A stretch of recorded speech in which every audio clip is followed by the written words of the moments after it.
భక్తివర్ణ ప్రేక్షకులకు శుభోదయం. 24/3/2026 స్వస్తి చాంద్ర పరాభవనామ సంవత్సరం ఉత్తరాయణం వసంత ఋతువు చైత్రమాసం శుక్లపక్ష షష్ఠి మంగళవారం. షష్ఠి రాత్రి 7:24 వరకు. రోహిణి నక్షత్రం రాత్రి 10:16 వరకు. వర్జం మధ్యాహ్నం 2:50 4:19 వరకు. తెల్లవారుజాము వర్జం 3:29 నుండి 4:58 వరకు తెల్లవారుజాముని.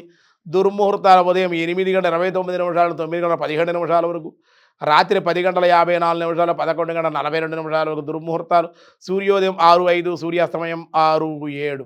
అమృతగల రాత్రి 7:18 నుండి 8:47 వరకు. రాహుకాలం మధ్యాహ్నం 3 గంటల నుండి 4:30 వరకు. రాహుకాలం శుభ సమయం లేదు మంగళవారం కావడం వల్ల. ప్రీతియోగం మధ్యాహ్నం 12:16. కౌలవ కరణం ఉదయం 8:36. తైతుల కరణం రాత్రి 7:54. వసంత నవరాత్రుల్లో ఈరోజు 6వ రోజు. దినారంభ చక్రంలో ఈరోజు ముందుగా మేషరాశి. అనుకోని బంధుమిత్రుల యొక్క రాక ఆనందాన్ని ఇస్తుంది.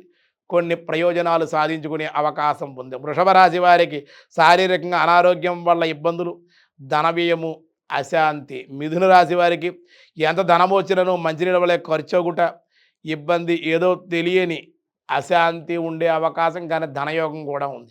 కర్కాటక రాశి వారి పనులు వాయిదా పడే అవకాశం.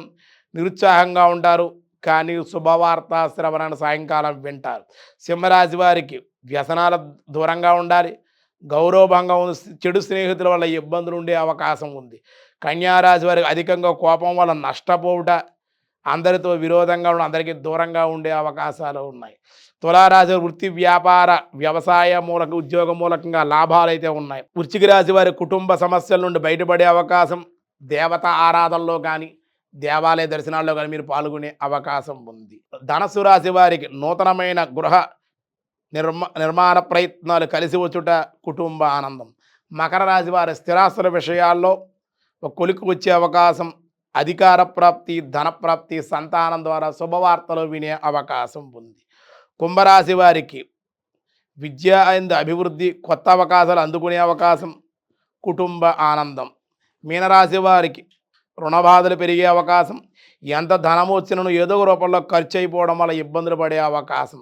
షష్ఠి మంగళవారం కాదు ఈరోజు సాధారణమైన వ్యవహారాలకి అనుకూలం.